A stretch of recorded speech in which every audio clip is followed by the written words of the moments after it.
now time for our tropical update. And Local 10 hurricane specialist Bryan Norcross is here to show us what he's watching. Anything interesting out there, Bryan?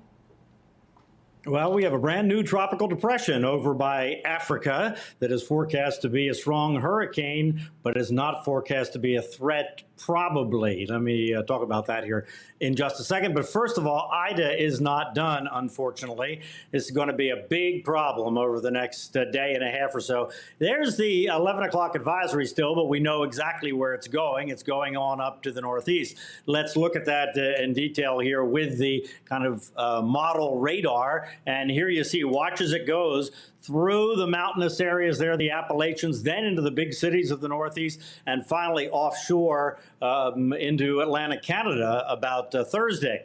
But look at this, just issued by the Weather Prediction Center in Washington. Notice here in the purple, this is a high risk of flash flooding, and look at where this includes. It includes the New York City area here. It includes these mountains right in here of the southern part of Pennsylvania and West Virginia and in Maryland, and there's a super long history of hurricanes going up in those mountains and causing lots of problems. More than 150 people died after Hurricane Camille because of the tropical moisture and the mountains. So this is a very concerning thing, especially in the mountains, but North Jersey, Connecticut, outside of New York City as well. That's all going to be tomorrow up there.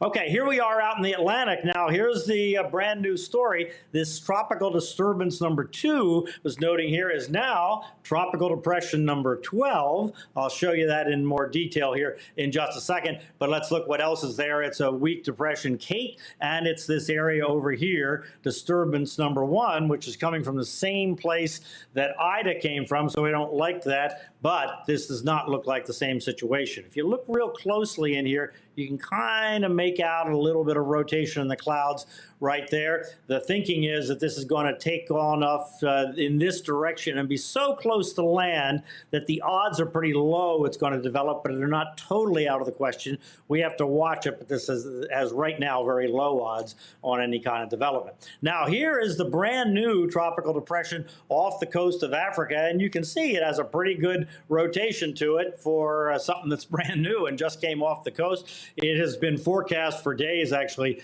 to develop pretty quickly, and here we go. Here's what the computer models say. They bend it on up to the north, and good thing, up to the north, okay. But how about after this 5-day period? So this is the forecast here for the next 5 days. The big question is, what's going to happen up in here like 7 days from now? We're not 100% sure. We think it's probably staying out in the ocean, but not 100% on that yet. But nothing imminent, and it's way over thousands and thousands of miles away from us, and almost certainly not a Florida problem in any case.